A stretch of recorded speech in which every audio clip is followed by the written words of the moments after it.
নমস্কার, আপনারা শুনছেন মিহির সেনগুপ্তর বিষাদ বৃক্ষ। আজ ৩১তম অধ্যায়।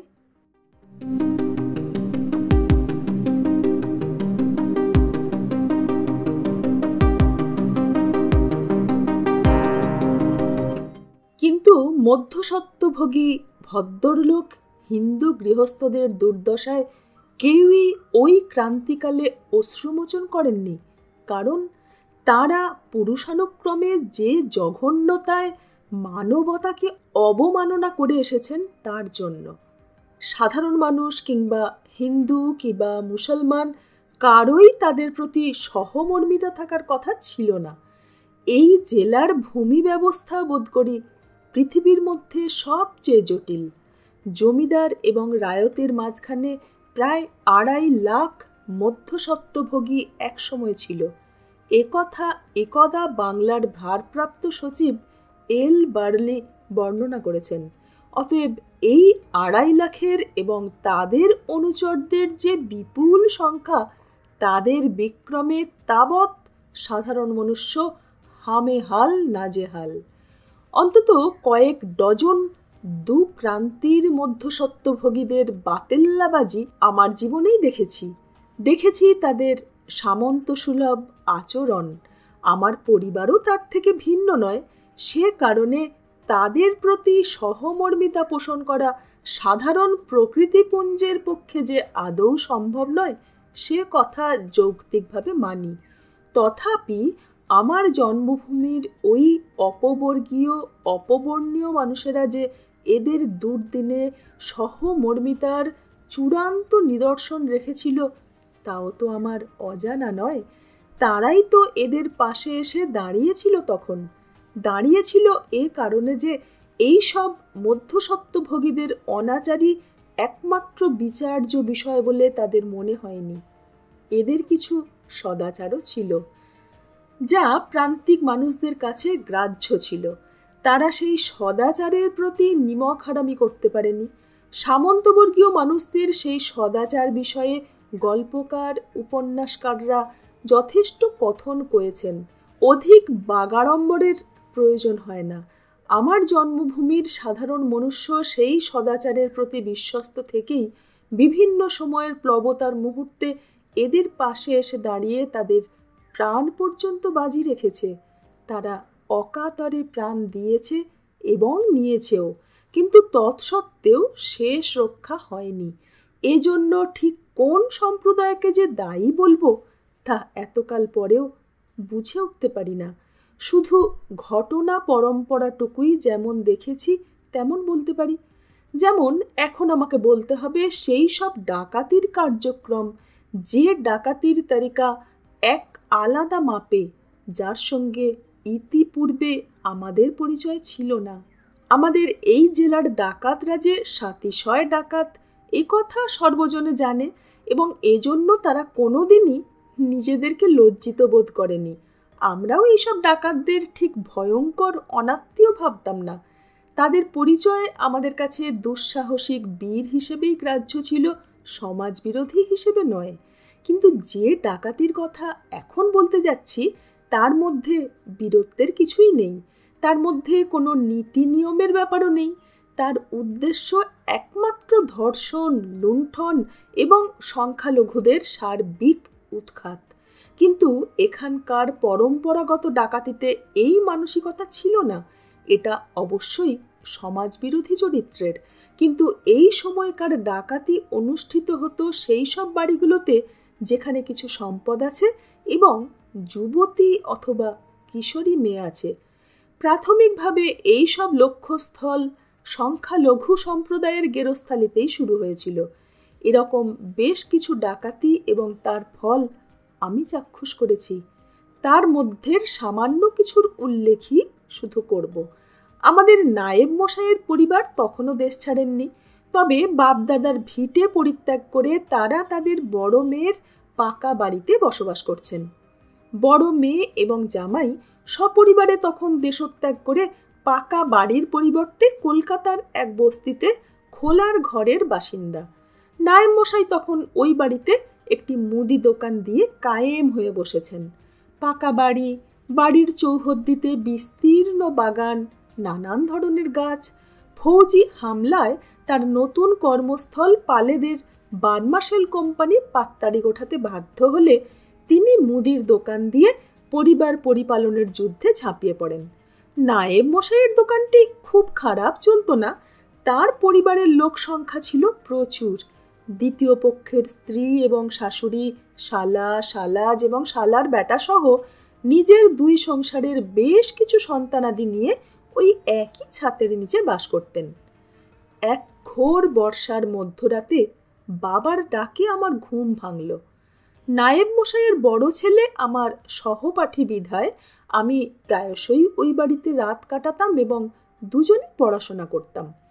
আমার পাঠ্য সব বইপত্র ছিল না বলে এরকম একটা ব্যবস্থা করে নিয়েছিলাম। তখন আমরা ক্লাস 9-এর ছাত্র। মাস্টার মশাইয়ের বাড়িতে তখনও আমি স্থায়ী হইনি। আমি উঠলে বাবা নাগর আলীকে ডাকতে বললেন। সে তখনও আমাদের রাখাল। দূর থেকে আর্তনাদ এবং চিৎকার চেঁচামেচির আভাস ওই ঘন বর্ষা ভেদ করেও আমাদের কানে পৌঁছাচ্ছিল। নাগর বলল, মোল্লয় নাইম মশাইয়ের বাড়িতে ডাকাতি হইতাছে, হাত হইয়ার লওন লাগে। আমরা তিনজনে রামদা, লেজা অর্থাৎ সরকি এবং টেডা অর্থাৎ লম্বা বাঁশের হাতলে 2 বিঘত দৈর্ঘ্যের লোহার খাঁজকাটা তীক্ষ্ণ ধার এক অদ্ভুত ভয়ঙ্কর অস্ত্র নিয়ে ওই জলকাদায় ধাওয়া করলাম। বাইরে বেরিয়ে নাগর মধ্যরাত্রির স্তব্ধতা ভঙ্গকারী বিভৎস এক রণধ্বনি দিল। সঙ্গে সঙ্গে কাছে দূরের মানুষেরা যারা তখনও গ্রামে ছিল প্রতিধ্বনি জানালো। আমরা ডাকাতির নির্ধারিত স্থানটি জানিয়ে দেবার জন্য গলা ফাটিয়ে চিৎকার করে তাদের বুঝিয়ে দিতে লাগলাম কোথায় যেতে হবে। কিছুক্ষণের মধ্যে বেশ কয়েকজন অকুস্থলের কাছাকাছি একটি খালপাড়ে পৌঁছে গেলাম। তখন নাগর এবং তার শ্রেণীর মানুষরা ডাকাতদের উদ্দেশ্যে অশ্রাব্য সব গালিগালাজ করছিল। এরা কোনো উত্তেজনা এবং সংঘর্ষের সময় যেসব ভাষা এবং শব্দ ব্যবহার করে তার শিলিত নাম স্ল্যাং বা খিস্তি। বরিশালীয় ভাষায় বলতে হয় খামার। নাগর খালধারে পৌঁছেই বুঝতে পেরেছিল ডাকাতরা নৌকায় এসেছে। বর্ষণের তীব্রতায় এবং অন্ধকারের জন্য কিছুই প্রায় দেখা যাচ্ছিল না। ঘটনাস্থলে পৌঁছানোর জন্য খালটি অতিক্রম করা আবশ্যক ছিল, কিন্তু চতুর ডাকাতেরা পারাপারের আলগা চারের গাছটি নামিয়ে রেখেছিল। তা দেখে নাগর চুতমারানির পোয়ারা 4 গাছড়া সরাইয়া দেছে, নাকি হ্যার গা মা বুইনের ইত্যাদি ইত্যাদি। হালার পো হালা, জারুয়ার পয়রা, হামনা হামনি আয়, তয় না বুঝি যে এক বাপের আওলাদ। এইসব বাক্যবন্ধ বলেই যাচ্ছে। তার খেয়াল নেই ছোটবাবু এবং আরও 2-1 মুরব্বী সঙ্গে আছে। সে বলে, 4-এর মায়েরে 3 বার লয়েন, মোরা হাত রাইয়াই খাল পার হমু। ছোটবাবু হুঁশিয়ার কইলম, হালাগো লেগা আর ট্যাডার দিকে নজর রাহুন লাগে। এ কথা শেষ হতে না হতে টং করে এক শব্দ হয়। ডাকাতদের দল উল্টোপাড়ের একটা জায়গা থেকে সম্ভবত নাগরকে বিদ্ধ করতে চেয়েছিল তার খামার অনুসরণ করে একটি সুপারি কাঠের বল্লমের দ্বারা। বাবার হাতের লেজার বাটখানার ব্যবহার হলো মুহূর্তে এই উড়ন্ত বল্লমকে দিকভ্রষ্ট করার জন্য। প্রতিরোধকারীদের মধ্য থেকে সাবাসী ওঠে, কেননা অব্যর্থ বিদ্ধতা থেকে নাগর রক্ষা পেল ওই অন্ধকারের মধ্যেও। এ কারণে সমবেত অপবর্গী অপবর্ণদের খামার অসামান্য পর্দায় মাত্রা পায়। ডাকাতরা তখন তাদের কাজ সেরে পালাবার পথে। নৌকোর শব্দ পাওয়া যায়। নাগর বলে, গুল্লিবাসখানা থাকলে জলের কাডির গাড়ন খাওয়াইয়া তোগো আড়ইয়া বিচিগুলান থ্যাতলাইয়া দিতে পারতাম। তার পূর্বপুরুষ বাগদিকাহার অথবা নগদিপাইক গুলিবাসের ব্যবহারে তাদের হস্তলাঘব এখনো কিংবদন্তি। এ অঞ্চলে তীর ধনুকের চল নেই। গুল্লিবাসও তীর ধনুকের আকৃতির, কিন্তু তার নিক্ষেপ অস্ত্র তীর নয়, জালের কাঠি অথবা পোড়ামাটির গুল্লি। তবে তার জন্য নাগরকে অধিকক্ষণ আক্ষেপ করতে হলো না। সে অত্যন্ত ক্ষিপ্রতার সঙ্গে পলায়মান নৌকোর বৈঠার আওয়াজ লক্ষ্য করে একটি সুপারি কাঠের বল্লম নিক্ষেপ করে এবং সেখান থেকে একটি তীব্র আর্তনাদ ভেসে আসে। উৎফুল্ল এবং উত্তেজিত প্রতিরোধকারীরা সমবেতভাবে মন্তব্য করে যে এক লাংচুনির পয়রে বোধহয় গাথা গেছে। খাল পেরিয়ে আমরা যখন নায়েব মশাইয়ের বাড়ি পৌঁছাই তখন সেখানে এক ভীষণ দৃশ্য। পুরুষদের সবাইকে বেঁধে ফেলে রাখা হয়েছে। নায়েব মশাইয়ের গায়ে মাথায় রামদার কোপ এবং গোটা শরীর রক্তে জবজবে। তার শ্যালক, যাকে আমরা সবাই মামা বলে ডাকতাম, তাকেও প্রায় ক্ষতবিক্ষত করে ফেলে রাখা হয়েছে। নায়েব মশাইয়ের ছেলে, যে আমার সহপাঠী এবং বন্ধু, তাকে হাত পা মুখ বেঁধে এমনভাবে রাখা হয়েছে যে সে জীবিত কি মৃত বোঝা যাচ্ছে না। সবাইকে ওই অবস্থা থেকে উদ্ধার করে বুঝলাম সৌভাগ্যক্রমে কেউই প্রাণে মারা পড়েননি। কিন্তু চরমতম বিভৎসতা দেখতে হয় নায়েব মশাইয়ের মেয়েটাকে উদ্ধার করার পর। সবাইকে পাওয়া গেলেও তার হদিশ পাওয়া যাচ্ছিল না। কাকিমা অর্থাৎ নায়েব মশাইয়ের স্ত্রী শুধু উন্মাদের মতো চিৎকার করে যাচ্ছেন, ওরে মোর রূপাই কই, ওরে তোরা দেখ, হ্যারে বুঝি উড়াইয়া লইয়া গেছে, ওরে ধন পেরান্ত গেছেই, তোর জাইদ মানও বুঝি গেছে। তাকে উদ্ধার করা হয় বাড়ির পেছন দিকের নির্জন অংশের ঢেকি ঘর থেকে। তার বয়স বড়জোর 13-14 হবে, তবে একটু বাড়বাড়ন্ত গড়নের। সে এক বোবা পশুর মতো গো গো আওয়াজ করছিল। তার চোখে না ছিল কোনো ভাষা, না স্বাভাবিক হুঁশ। তাকে ঘরের মধ্যে নিয়ে আসার পর নায়েব মশাইয়ের পরিবারের সবাই এক ব্যাপক আক্ষেপে সমস্বরে কান্নাকাটি জুড়ে দেয়। লজ্জা আর হতাশায় ভেঙে পড়ে। বস্তুতই এ এক তীব্র আফসোসের ব্যাপার। বাপ, ভাই বা অন্য অভিভাবকরা যদি তাদের কিশোরী বা যুবতী স্ত্রী কন্যাদের ইজ্জতটুকুও রক্ষা করতে না পারেন, তবে বেঁচে থাকার সার্থকতা কোথায়? আর কথা তো সবাই জানেন যে অক্ষত জনি কিশোরীর ওপরে বলাৎকারের তুল্য সর্বনাশ আর হয় না। আমার সতীর্থ বন্ধুটি তখন আমাকে জড়িয়ে ধরে শুধু একটা কথাই বলে যাচ্ছে, অর্গ হাতে তো রামদা আছেলে, আমারে আগে কাডইয়া ফেলাইলে না কেন? কিন্তু এই নতুন পদ্ধতির ডাকাতিতে কাডইয়া ফেলবার নীতি ছিল না। যেসব মানুষ এই ডাকাতির মদতদাতা, তারা খুন খারাপ বিষয়ে একটু নাজুক হয়েছিলেন। কারণ আগেই বলেছি, মার্শাল প্রেসিডেন্ট সাম্প্রদায়িক হাঙ্গামা নাকি আদৌ পছন্দ করেন না। পছন্দ না করার কারণ হয়তো সাগরপাড়ের পশ্চিম গার্জেনদের হিসেবি তর্জন, কিন্তু দেশের অতটা নিম্ন স্তরে তার রূপায়ণ খুব সহজ কর্ম নয়। তাই এই সাম্প্রদায়িক ডাকাতির উদ্ভাবনা। এইসব ডাকাতির মদতদাতা ছিল নতুন অর্থ এবং ক্ষমতার অধিকারী কিছু মানুষ, যারা বিগত দাঙ্গাগুলোর সময় সংখ্যালঘুদের রক্ষকের ভূমিকা নিয়ে কৌশলে জমি, বাড়ি, সম্পত্তির মোটা ভাগ অধিকার করে নিজেদের ব্যবস্থার ব্যাপক উন্নতি ঘটিয়েছিল। তারা অবশিষ্ট উচ্চবর্ণীয় হিন্দুদেরও যথেষ্ট খাতির মহব্বত করত, বিপদে অভয় দিত, আবার তাদের পোষা বদমাশদের ব্যবহারও করত ডাকাতির এই নতুন প্রকল্পে। সংখ্যালঘুদের যুবতী বা কিশোরী কন্যাদের সহজে ভোগ করার উদ্দেশ্যে তাদের ছেলেরাও এইসব বদমাশদের সঙ্গে ডাকাতিতে অংশগ্রহণ করত। এই বদমাশগুলো যখন লুটের কাজে ব্যস্ত থাকত, তাদের মালিক পুত্ররা তখন ধর্ষণে উন্মত্ত হতো। নায়েব মশাইয়ের বাড়ির ঘটনায় আমি এই সত্য উপলব্ধি করেছিলাম।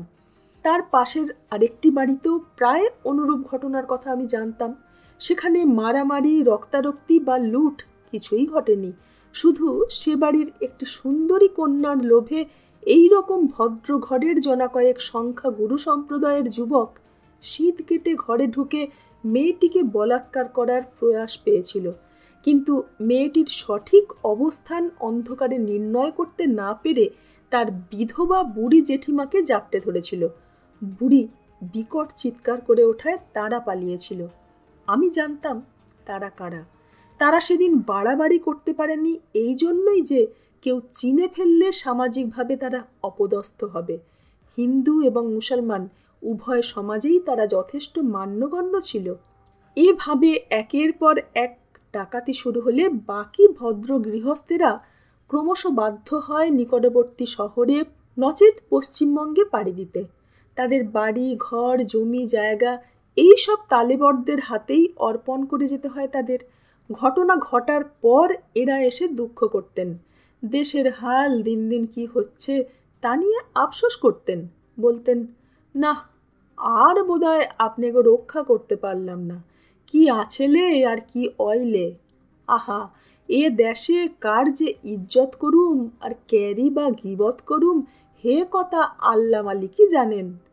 এরাই তখন বুদ্ধি পরামর্শ দিয়ে জলের দামে অথবা দেখাশোনা করবার অছিলায় বিষয় সম্পত্তি দখল করতেন। মুখে বলতেন, ভাববেন না যে সুবিধা নিলাম, সম্পত্তি ব্যাক আপনি গই রইল, আল্লাহ কসম মুই এর অছি, তয় অবস্থা তো দেখতেই আছেন, যায়েন নিজে গো জায়গায় নিজে গো মাইন্সের মধ্যে যাইয়া দেখা হুনইয়া একটা ব্যবস্থা করইয়া আয়েন ওপারে যাইয়া, মোরা তো আছি ওই, ফিরইয়া আইয়া ব্যাগ কিছুই সহি সালামত পাইবেন ইনশাল্লাহ। নিজে গো জাগা নিজে গো মানুষ, যারা দেশ ছেড়ে চলে গেছে তারা কি আমাদের নিজে গো মানুষ? যাদের সঙ্গে আছি তারা কি নিজে গো নয়? এ দেশটা তবে আমাগো জাগা নয়? তবে নিজেদের মানুষ আর নিজেদের দেশ কোথায় পাবো? তার জন্য আরও 1000 বছর ধরে 1000 বার উদ্বাস্তু হব, কিন্তু তবুও কি কোথাও ঠাঁই পাওয়া যাবে? অথবা আজ যে আমার ভূমি দখল করে ছলে বলে কৌশলে আমাকে উদ্বাস্তু করছে, সেও কি আখেরে স্থায়িত্ব পাবে? বাঙালি কি কোনো দিনই নিজের কুঁড়ে ঘরে নিজের মতন করে বাঁচবে? তার সন্তান কি আদৌ দুধে ভাতে থাকবে? সে কি আর আদৌ দেশের মানুষ থাকবে? না, যে দেশ নামক বোধকে দুখণ্ড করে দুটি অবদ্ধ জাতি রাষ্ট্র তৈরি হয়েছে, তাদের কোনো একটির নাগরিক বা সিটিজেন নামক অচেনা অস্তিত্বে পরিচিত হবার প্রয়াস চালিয়ে যাবে জীবনভর, আর শুধু পরস্পরের রক্ত ঝরাবে? এরকম 1000 প্রশ্ন তোলা যেতে পারে, কিন্তু সাম্প্রদায়িক ভেদাচার, ভ্রাতৃবিদ্বেষের এই নির্বোধ আচরণ, ব্যক্তিক এবং সাম্প্রদায়িক লোভ অথবা সর্বোপরি আত্মহননের এই প্রগাঢ় মৎস্যকাম বোধ করি তাকে আরও বহুকাল ধরে উদ্বাস্তু করেই রাখবে, এবং তা সম্প্রদায় নির্বিশেষেই। এরকম ডাকাতি ঘটানোর সময় ডাকাতরা বলে দিত যে এর পরও যদি তারা দেশ না ছাড়ে তবে একেবারেই নিকেশ করে দেয়া হবে। কোনো কোনো ঘটনায় নিকেশ যে করা হতো না এমনও নয়, কিন্তু রাষ্ট্রীয় কায়দা কানুনও এ সময় এমন ছিল যে এসব ঘটনাকে সাধারণ ডাকাতির অতিরিক্ত কিছু বলে মনে করা হতো না। সরেজমিনে যৎপরো নাস্তি নাস্তানাবুদ করত এবং ফলত তাদের আতঙ্কের মাত্রা বৃদ্ধিই পেত। ডাকাতি বা খুন হলে খুনের কোনো কিনারাই হতো না, উপরন্তু হতভাগ্য গৃহস্থদের ওপর আক্রমণকারীদের আক্রোশ আরও বৃদ্ধি পেত।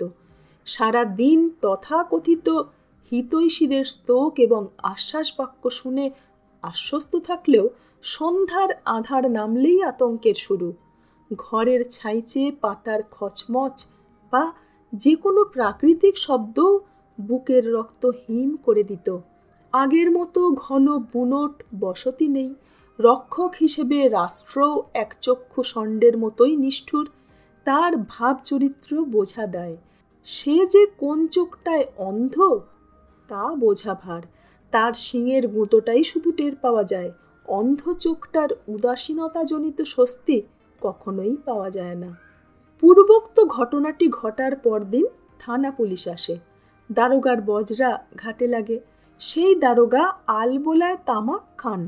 বজরা থেকে নেমে অকুস্থল পর্যন্ত হেঁটে আসার সময় অনুগমনকারী চাপরাশিকে সেই আলবোলা বহন করে নিয়ে আসতে হয়, আর সতর্কতার সঙ্গে মাঝে মাঝেই কলকের আগুন উস্কে দিতে হয়। তার সামান্যতম অন্যমনস্কতায় দারোগা সাহেবের মৌতাত টাল খেলে তিনি তার দিকে তাকান রুদ্র চোখে। মুখে শুধু সামান্য উচ্চারণ, বান্দির বাচ্চা, খেলরা না। নায়েব মশাইয়ের বাড়ির ডাকাতির তদন্তে যে দারোগা সাহেব সরেজমিন করতে এলেন, তার চাকরি সাহেবী আমলের শেষের দিকের।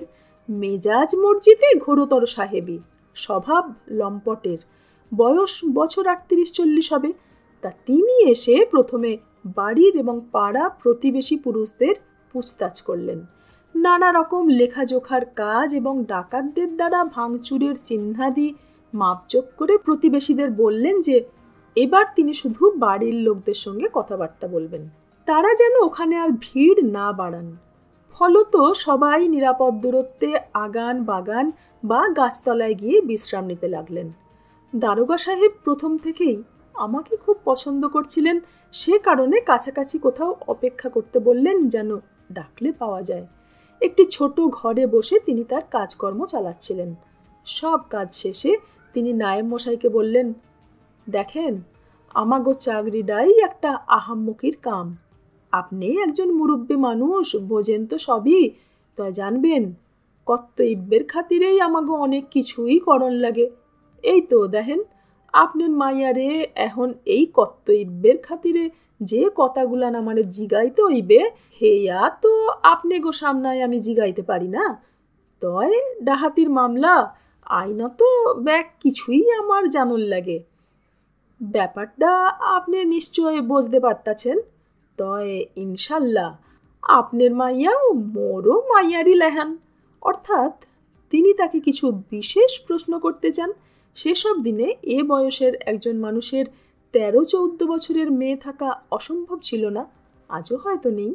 অতএব সেরকম একজন মানুষ, আবার তিনি যদি একজন রাজপুরুষ হন, সেখানে আপত্তির কী বা থাকে? এই সব টালবাহানায় দারোগা সাহেব প্রায় ঘণ্টাখানেক ওই হতভাগিনী ধর্ষিতাকে আটকে রাখেন। দরজা বন্ধ থাকে। আমি এবং আমার সেই বন্ধু নায়েব মশাইয়ের ছেলে দুজনেই নানা রকম অশ্লীল সম্ভাবনায় বন্ধ দরজার বাইরে দাঁড়িয়ে একে অন্যের দিকে তাকাতেও পারছি না। ভেতর থেকে অস্ফুট স্বরে নানান অর্থপূর্ণ শব্দ কানে এসে আঘাত করতে থাকে। আমরা অসহায়ভাবে অপেক্ষা করতে থাকি কতক্ষণে ওই দরজা খোলা হবে এবং পৃথিবীতে সব কুৎসিত সন্দেহের অবসান হবে। কিন্তু সন্দেহ অবসানের কোনো সম্ভাবনাই ছিল না।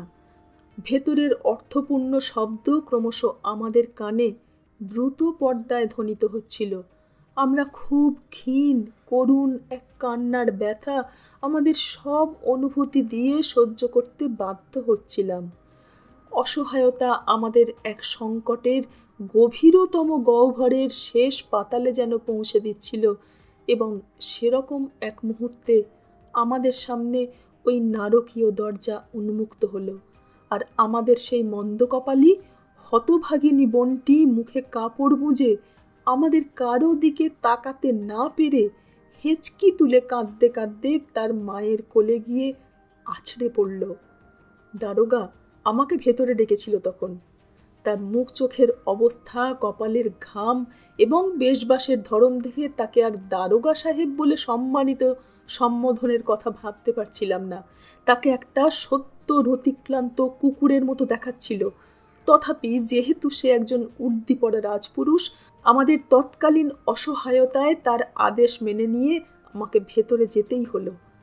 তখন যা বয়স, তাতে স্ত্রী পুরুষের গুপ্ত ব্যবহার বিষয়ে আমরা একেবারেই অজ্ঞ এ কথা বলবো না। লোকটা আমাকে ভেতরে ডেকে বলল, বুঝলানি, ব্যাপারটা খুবই serious. She has been raped by 3। আহা, এদডুগ মাইয়াডা। কিন্তু তার এই আবশক্তি সত্ত্বেও আমি ঠিকই বুঝতে পেরেছিলাম যে she has been raped not by 3 but by 4। লোকটা এরপর আমাকে অনেক কিছুই বলে। আমি এ ব্যাপারে কাউকে সন্দেহ করি কিনা জানতে চাই। অত্যন্ত অন্তরঙ্গভাবে এবং খুশির ভঙ্গিতে সে আমাকে জানায় যে আমরা যদি একটু সহায়তা করি তবে তার পক্ষে অপরাধী শনাক্তকরণ কিছুমাত্র কঠিন হবে না। এখানে যদি আমার পক্ষে খোলাখুলি কিছু বলার অসুবিধে থাকে, আমি নিশ্চিন্তে বজরায় গিয়ে তার সঙ্গে বাতচিত করতে পারি, তিনি তাতে খুশিই হবেন। আমার অবশ্যই এই ডাকাতের বিষয়ে কিছু জানানোর ব্যাপার ছিল, সবই সন্দেহক্রমে। তবে তা যুক্তির দিক থেকে যথেষ্ট তাৎপর্যপূর্ণ। কথা জানাতে লোকটা আমাকে খুবই খাতির দেখিয়ে তার বজরায় নিয়ে যায়, আর সেখানে যাবার পরপরই খানিকক্ষণের মধ্যেও আমি বুঝতে পারি যে এই লোকটা শুধু লম্পটই নয়, একটা চূড়ান্ত সমকামীও, এবং তার লক্ষ্য পূরণের জন্যই সে সততই সুযোগ সন্ধানী। কিন্তু মানুষকে এমন কতকগুলো ঘটনার মোকাবিলা করতে হয় যখন বিভৎসতার জন্য হোক বা ঘটনার তীব্র বাস্তবতার জন্যই হোক, সে ব্যাপারটাকে অস্বীকার করতে চায় প্রাণপণে। আমার অবস্থাও সেই সময়টায় সেরকমই দাঁড়ায়। দারোগার ব্যাপারটা যেন ঘটেইনি, এবং আমরা দুই বন্ধু নিতান্তই মিথ্যে সন্দেহে কষ্ট পাচ্ছি, এরকম আকাঙ্ক্ষা আমার মনের মধ্যে কাজ করছিল। তার উপর সেই লোকটা আমার সঙ্গে এত অমায়িক ব্যবহার করতে শুরু করলো যে আমার মানসিক আকাঙ্ক্ষা ক্রমশ প্রত্যয়ে দাঁড়িয়ে গেল, এবং মানুষটিকে আমরা যে অন্যায়ভাবে সন্দেহ করছি এ কারণে একটু অপরাধবোধও হতে লাগলো। সে আমাকে নিয়ে আমাদের খালের ঘাটের দিকে যেতে যেতে খুবই অন্তরঙ্গভাবে অনেক কথাবার্তা বলতে লাগলো। আমি তখন সবে উঠতি বয়সী এক সাধারণ গ্রাম্য কিশোর, যুবক বলা সাজে না। আমাদের গ্রাম গায়ের মুরব্বী লোকরা এই বয়সটাকে আদৌ পাত্তা দেন না বা কোনো গম্ভীর আলোচনার যোগ্যও বোধ করেন না। কিন্তু দারোগা সাহেব আমাকে খুব গুরুত্বপূর্ণ আলোচনার মধ্যে নিয়ে গেলে আমি যার পর নাই বিগলিত হই। সে বলে যে অপরাধী যারা, তারা যে মুসলমান সম্প্রদায়ের সে বিষয়ে তার কোনো সন্দেহ নেই। সে প্রায় 18 বছর ধরে দারোগাগিরি করছে এবং বেশিরভাগ সময়েই এই দক্ষিণ পূর্ববঙ্গে তার কর্মস্থল। সব জায়গায় ঈদৃশ অপরাধীর সংখ্যা হিন্দুর চাইতে মুসলমানই অধিক। সে একজন প্রাক্তন ব্রিটিশ ম্যাজিস্ট্রেটের, যিনি আমাদের জেলা সদরে বহুকাল কাজ করে গেছেন, একটি মন্তব্য উদ্ধৃত করে স্বধর্মীয় মানুষের বিপক্ষেই বলে যে সাহেব বলেছিলেন, this race may be ended but never be mended. দারোগার মতে যদিও এ তার স্বজাতির নিন্দা, তথাপি কথাটি সত্য। এইসব মুসলমানরা আদপেই ইমানদার মুসলমান নয়, এবং এদের জন্যই তার স্বজাতির নিন্দা সাহেবরাও করে গেছে এবং হিন্দুরাও করে। আসলে এরা প্রকৃতই ছোট লোক। কিন্তু সে যা হোক, আমি যদি তাকে একটু সহায়তা করি তবে তার পক্ষে অপরাধীদের পাকড়াও করা খুব একটা শক্ত হবে না। আমাকে তার খুবই বুদ্ধিমান ছেলে বলে মনে হয়েছে। আমার কথা তার কাছে যে খুবই গুরুত্বপূর্ণ সে কথা বারবার সে আমাকে জানায়। বজরাটি বাঁধা আমাদের ঘাটের সেই রেন্ট্রির শেকড়ে আমি ওই রকম একজন রাজপুরুষের উষ্ণ অভ্যর্থনা এবং কথাবার্তায় প্রগাঢ় আপ্লুত হয়ে ইতিপূর্বের কুৎসিত সন্দেহের কথা বেমালুম ভুলে যাই। স্বাভাবিক কারণেই আমি বা আমরা তখন স্থানীয় বেশিরভাগ মুসলমানদের প্রতি বিদ্বেষী। সাম্প্রদায়িকতার বীজ তো আমাদের মধ্যে প্রায় পরম্পরাগত। তাই এরকম একজন মরমী রাজপুরুষকে সহায়তা করা সমীচীনই বোধ করি। আমি জানাই যে এই ডাকাতির মূল আসামি বলে আমি যাকে মনে করি তার নাম ছালাম। তার সঙ্গে তার গ্রামের কে বা কারা অংশগ্রহণকারী তা বলা মুশকিল, তবে ছালাম যে 1 নম্বর এরকম সন্দেহ করার নির্দিষ্ট কারণের কথাও দারোগাকে আমি বলি।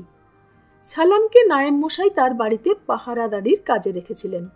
ওই সময়টায় কামলাগিরি, রাখালি এবং পাহারাদারি এইসব কাজের জন্য এরকম ব্যবস্থা আমাদের ওই পিছাড়ার খালের এলাকায় খুবই জরুরি ছিল। এরা দিনের বেলায় ক্ষেতের কাজ, গরু বাছুর সামাল দেওয়ার কাজ করত, আর রাতের বেলা 2-3 বার বেরিয়ে হুঁশিয়ার, জাগো অথবা খবরদারি হো বলে হাঁক পাড়ত। যেমন আমাদের বাড়িতে নাগর আলী ভাই ছিল, তেমনই। নাগর আলী ভাইয়ের ইমানদারি এবং কর্তব্যনিষ্ঠার ওপর আমাদের কোনোদিন সন্দেহের কারণ ঘটেনি। তবে যেহেতু ওই সময়টায় পড়াশোনার খাতিরে আমি নায়েব মশাইয়ের ছেলের সঙ্গে প্রায়শই রাত কাটাতাম, ছালামের কিছু উৎপটাং ব্যবহার আমার নজরে পড়েছে। সে ছিল এক তাগড়া জোয়ান। আমাদের ওই অঞ্চলে এই সব মুসলমান যুবকদের যথাসময়ে বিয়ে শাদী হওয়া খুব সহজ ছিল না। হলেও এরা হিন্দু যুবতী, এমনকি মাঝবয়সী মহিলাদের প্রতিও বড় আকাঙ্ক্ষী ছিল। ছালামকে আমি কয়েকবারই লক্ষ্য করেছি যে সে নায়েব মশাইয়ের মেয়েকে কিছু বিরক্ত করে। ব্যাপারটা ঠিক প্রেম প্রণয় জাতীয় নয় বলেই মনে হয়েছে। গ্রামীণ মেয়েরা স্নানের ঘাটের পৈঠায় বসে যে সহজতাটুকু উপভোগ করে, সেখানে হঠাৎ গিয়ে পড়লে আমরা তার মর্যাদার জন্য পথান্তর গ্রহণেই অভ্যস্ত। কিন্তু ছালামের মতো ইবলিশ মার্কা ইতররা যখন ঝোপের আড়ালে দাঁড়িয়ে মেয়েদের এই গোপনীয়তাটুকু তাড়িয়ে চাখে, শুধু তাই নয়, তারা যে ব্যাপারটা দীর্ঘ সময় ধরে উপভোগ করেছে হঠাৎ ঝোপ থেকে বেরিয়ে এসে তা জানিয়েও দেয়। এসব জঘন্যাচার আমার নজর এড়ায় না, অথবা এক গেলাস পানি খাওয়াও বলে উৎকট ভঙ্গিতে লুঙ্গিটা বিশেষ স্থান অবধি তুলে বসে পড়ে। হাত থেকে জলের গ্লাস নেওয়ার সময় অতিরিক্ত স্পর্শন ইত্যাদিও নজরে পড়েছে। কেননা এসব বিষয়ে স্বাভাবিক কারণেই আমাদের নজর রাখতে হতো তখন।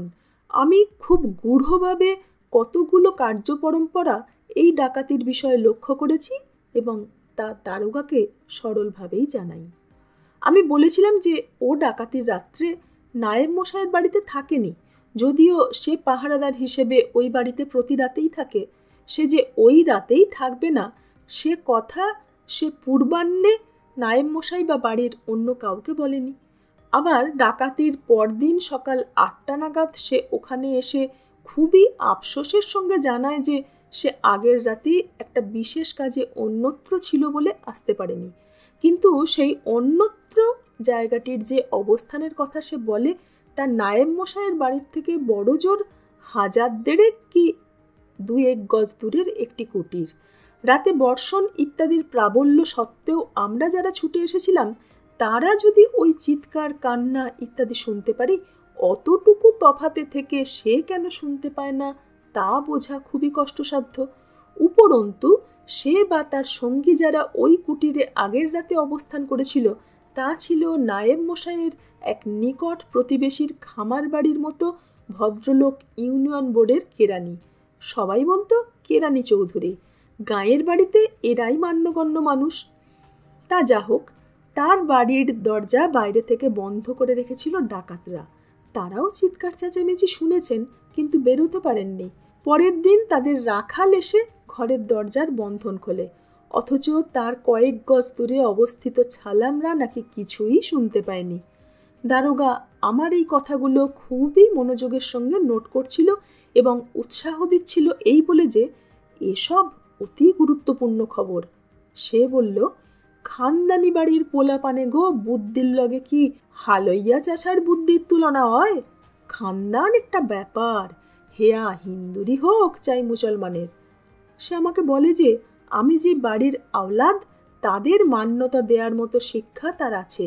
তার খানদানও এক বহুত উচ্চ তারিকার। বাল্যাবধি সেও খুব রহম সাহম অর্থাৎ উচ্চ আদর্শে মানুষ। তার খানদানে কোনো বদরক্তের ইলজাম আছে একথা কোনো খানকির আওলাদ বা চুতমারানির পোয়েও বলতে পারবে না।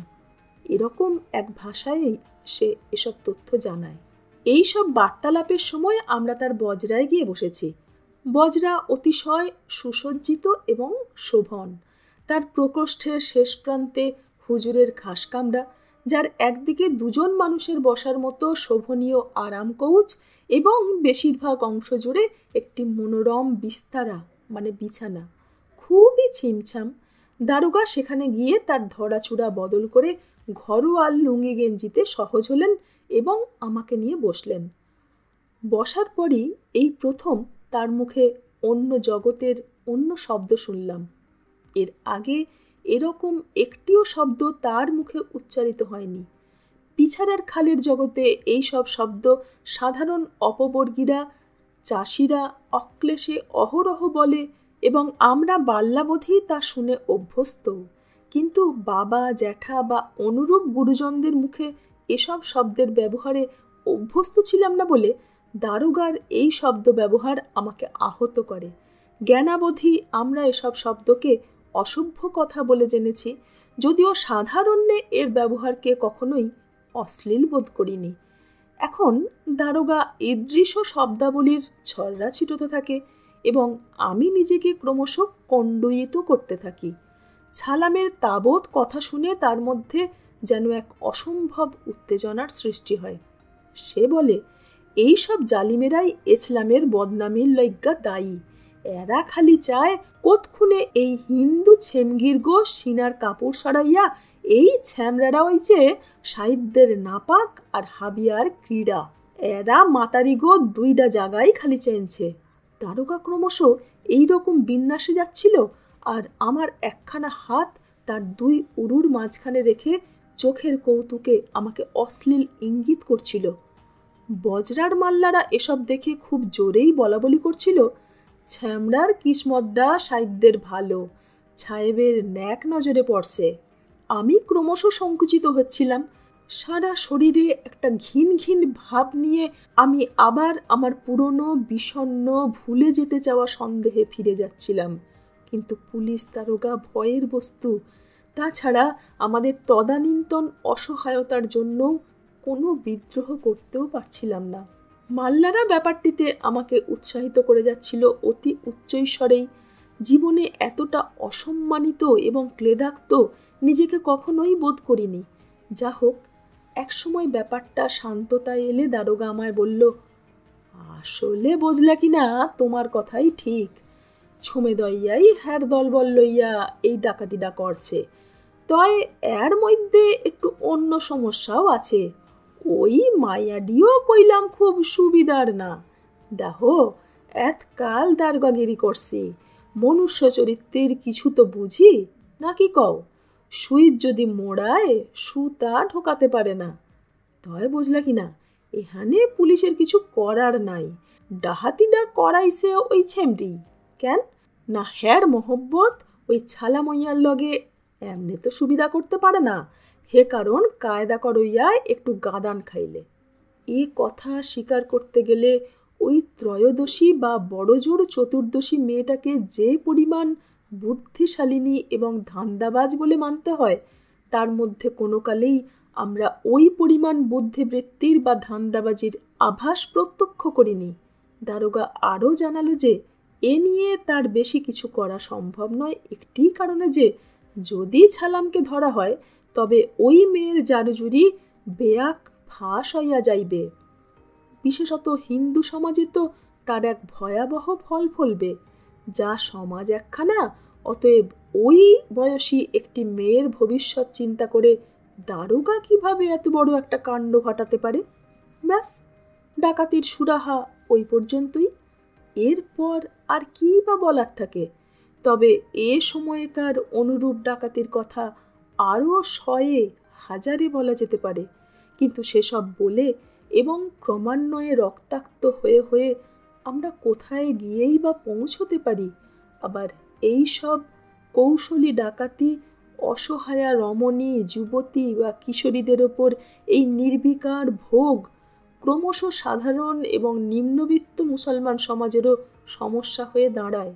কেননা তখন অসহায় সংখ্যালঘুদের উৎখাতের প্রয়োজন আর থাকে না, কিন্তু যেসব দৈত্য বোতল থেকে বেরিয়ে এসেছিল তারা থাকে, আর থাকে তাদের এই ভোগ এবং লুণ্ঠনের অভ্যেস। ভয়ানক এই ৩১তম অধ্যায় আজ এখানেই শেষ। ফিরে আসছি ৩২তম অধ্যায় নিয়ে। সঙ্গে থাকুন। ধন্যবাদ।